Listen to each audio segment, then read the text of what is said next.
Now, you might think it's ironic or hypocritical that I'm making a video about how social media has killed football and I'm literally posting this on social media, but I'll be honest, it's not that simple because I want to make it clear that it's not really about the existence of social media per se, but how it's used and how it's been marketed, which is really having a negative impact on football. And there are so many ways in which social media impacts football, and it's really interesting. I really want to get into it because I grew up in a social media era and it feels like an era where everything is more connected than usual, but man, is it stressful to partake in football conversations nowadays. I've said in my stats versus eye test video before, which you can check out by the way, that the football social media era is an era that really thrives on numbers, on clicks, on attention, and I think it's turning football discourse into something that it shouldn't be. It's turning football discourse into a grounds where toxicity breeds, where people are more attracted to arguments and hatred than they are to genuine, nuanced conversations about football. And obviously I love football banter and stuff like that because, you know, I think that's what makes football fun, but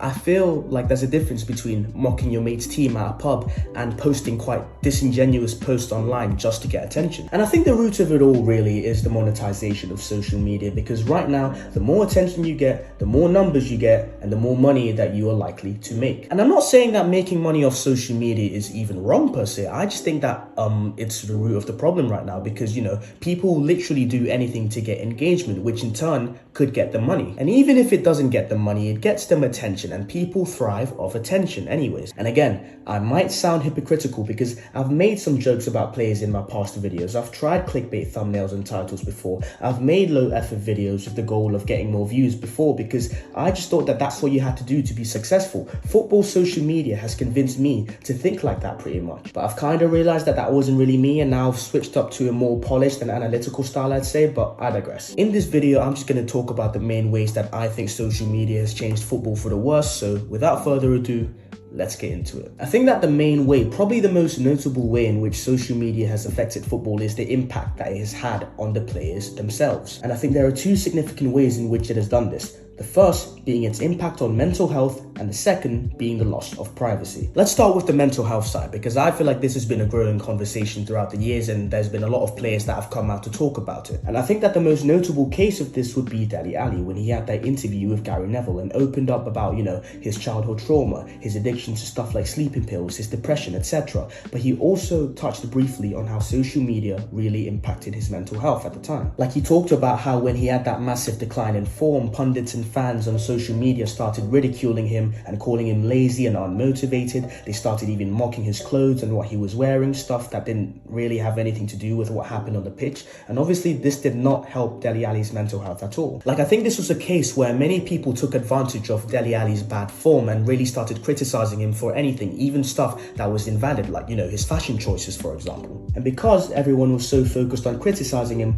all the invalid criticism started getting conflated with the valid criticism of his performances on the pitch and stuff, and it became that it was normal to basically criticize him for anything at that point. And it feels so obvious to say it, but these players are people as well. Like, there's real people behind those screens. Like, I feel like we as fans watch these players and just see them on TV and don't think that they're real players. We just see them as entertainment, and that's just not the way to go, in my opinion. These players get dehumanized and thus they become abused without care, and this would get to the players for sure, especially if they're young and have grown up on social media as the norm. And people were abusing Dele Alli online without knowing about all the stuff he went through growing up, and it's just very, like, insensitive, in my opinion. And obviously Dele Alli isn't the only case. I can name you countless instances of players getting unwarranted abuse on social media. Like, look at the type of stuff that Paul Pogba was getting criticism for example. Just have a look at this clip. Without mentioning Paul Pogba, whether he's playing or not. First of all, before the game, on social media, he produced this post from a vehicle with that picture, with the message, rather cryptically, best way to start 2020. Now, first of all, Ryan, given your upbringing and Manchester United's tradition and history, what's your initial reaction when you see that? Well, I'd have to disagree. I think the best way to start 2020 would be on that pitch at the Emirates. Obviously, he's not not fit. So they were really criticizing him for being Islamic. That's just ridiculous, man. And obviously you get stuff like the racist abuse that Sancho, Rashford and Saka were getting after they missed their penalties for England in Euro 2020. And there's probably like so much more that just hasn't been said publicly by the players. Like, you just gotta feel bad for them because they have to firm it from people with hidden profile pictures and fake accounts. People who use those accounts to abuse players because they know they won't get consequences. It's sickening, really. I mean, look at this Jet Spence clip, for example. Everyone has a laugh and a joke, but when a footballer does it, it's the end of the world, isn't it? So, but who cares, man? Just have fun, man. Like, obviously social media has given people the platform to, voice their opinions, but I feel like there's almost too much freedom at times because it's crazy that people can just create an account to abuse a player, and there's like the social media platforms themselves aren't really doing much to police it because that's what gets the money. The engagement is what gets the money. And this also links to my second point on how social media impacts players, which is the loss of privacy. I think part of the reason people feel like they can just hop online and abuse players whenever they want is because the exposure that these football players get online right now is at another level. Like, I mean, we all know this iconic Bernardo Silva clip at this point. Bernardo Silva? What are you doing, my friend?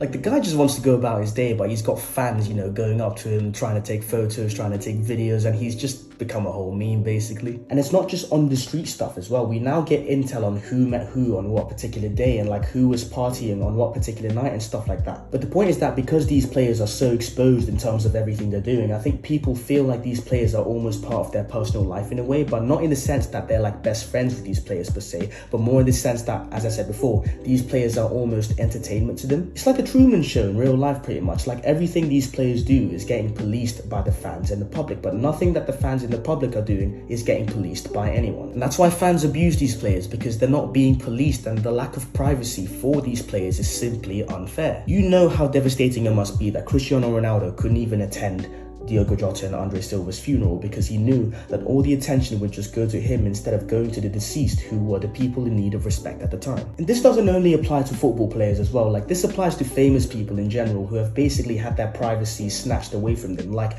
the barrier between fan and player is getting lower and lower by day, and people tend to subconsciously develop these parasocial relationships with football players to a point where they feel like they can do and say anything to them. It's become that the stuff off the pitch can affect players just as much, if not more, than the stuff on the pitch, and it's just really detrimental to these players who are humans just like us. And obviously the players are just one side of football that social media affects negatively. I mean, the other side that it affects is the fans, the fan discourse, and I think that pretty much directly contributes to the player side of things. I've touched on this a little already, but I think the football fan discourse nowadays revolves around one thing, and that is engagement. Fans will now do anything for engagement, and if that means mocking a player for laughs, then they will do it. Believe me, fans have gone way over the line with these things. And sometimes it's not even the personal stuff that affects the players. Sometimes it's the light jabs, the light mockery that spreads most, which affects the players. Like, I'm sorry, ever since Jadon Sancho got the 007 tag, I feel like every player that has made a transfer since has had that on their mind. Like, they would be saying to themselves, I need to score, I need to assist because I don't want to be 007. And I feel like that's such a toxic mentality to have. And it's not the players' faults at all, because when they're on social media,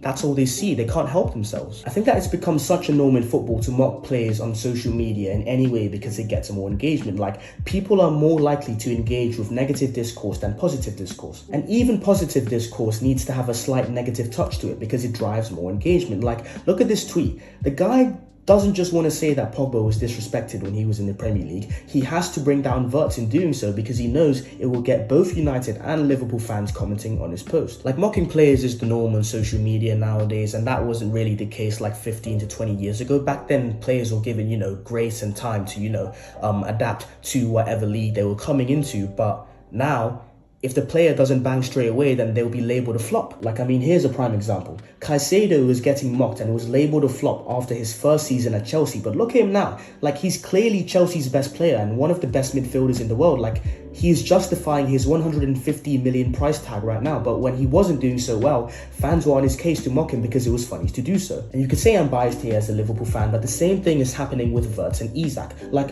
of course they're not doing well right now, but people are already saying that they're flops, and fans who are praying for their downfalls are being very vocal right now, saying stuff like, I told you so, and stuff like that. It's just unjustified in my opinion. Like, there's a lack of nuance in the way that fans talk about football nowadays. Like, right now it's just short hyperbolic statements for the sake of likes and retweets, and maybe it's not the fans' job to, be nuanced and analytical when talking about football, and I agree.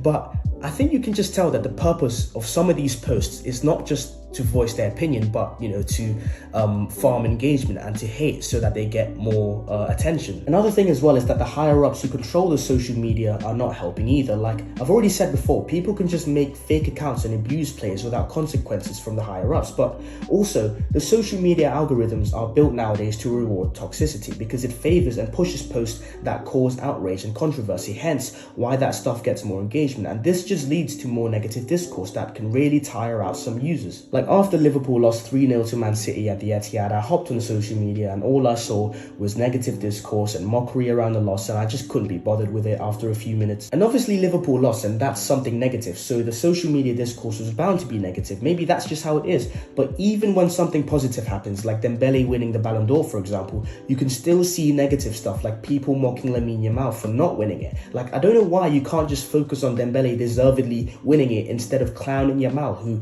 keep in mind, is still only 18 years old. I just think the focus on engagement on social media is really hurting the way that football is being talked about, and it's now considered, boring or woke if your post isn't really mocking or belittling a player. And now the final point that I want to touch on is how I think social media has impacted how we as fans watch the game. And I'll only talk about this briefly because I believe this point isn't really as relevant as the other points as of yet, but it could get worse as the years go on is what I'm saying. I think the first place we have to look into is how and whether people are actually watching the games or not. I think people nowadays are so focused on goals and assists in football that if a player doesn't consistently get goals and assists, there are people out there willing to bypass every other aspect of the game to say that the player is bad. Like I think social media has given people the option to really make their judgment on a player or a game without actually watching the player or the game. So I just think that's really hurtful for the sport because people will always have biases and agendas, and certain fans, certain big social media accounts will just go on social media, see a certain stat or a certain post that fits their agenda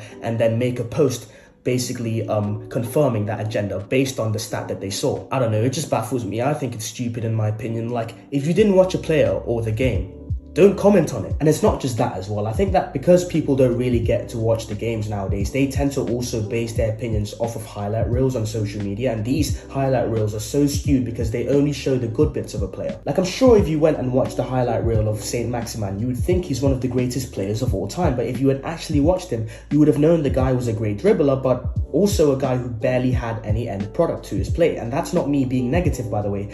I just think that's a fair judgment from what I saw of him in the Premier League, in my opinion. I mean, I've touched on these points a little before in my stats versus eye test video, but my point right now is that I think social media is really affecting how we actually see the game. Like the way we focus on goals and assists so much, the way we make judgments on players based on stats and discourse instead of actually watching them. I feel like that's something that really needs to be changed. And I think the last thing I want to get into is the way that transfers are discussed nowadays, because I feel like social media has really ruined the excitement and anticipation that we used to get from transfer windows. Nowadays, we have people like Fabrizio Romano reporting on every single little thing that happens. Like even when nothing is happening, Fabrizio will still find a way to tweet something. There is no surprise factor when it comes to the transfers anymore because of the constant reporting. It almost seems like we are just waiting for certain transfers to happen, and when they happen, the excitement just isn't the same anymore because we've been waiting for it for so long. I might make a whole separate video for this, but in my opinion, Fabrizio has almost single-handedly killed the excitement and anticipation for transfers because he's almost made a brand of being the most regular, most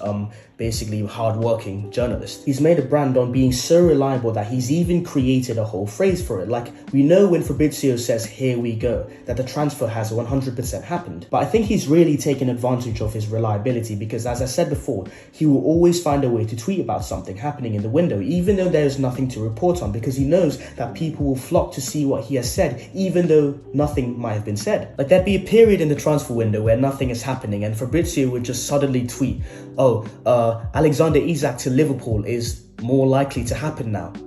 Like, okay, but did anything actually happen, or are you just tweeting for the sake of tweeting? But again, I can make a whole separate video on this, so I won't get into it too much. But gone are the days of Mesut Ozil surprising everyone on deadline day in 2013, or Sol Campbell shocking everyone by joining Arsenal for free from Tottenham. Like, we'll never get stuff like that anymore. Just imagine that 2021 summer transfer window when Messi joined PSG and Ronaldo rejoined Man United. Just imagine that window without Fabrizio constantly reminding us that these transfers were going to happen. Like, that window is already up there with the greatest, but just imagine what it could have been. Just imagine. But yeah, I just think social media has had such a negative impact on football in so many ways that it's not supposed to. Like, when you think about it, social media in theory gives you access to so many things that we can use to discuss the game, but instead people want to be disingenuous and farm engagement through toxicity and negativity. Like, as I said before, there's no nuanced discussions about football on social media anymore. But anyways, that's it for the video. Thanks for 100 subscribers. I know it's small, but we all gotta start somewhere. But yeah, leave a like on the video, share it, subscribe, leave a comment on whatever you want about the video, and I'll see you soon.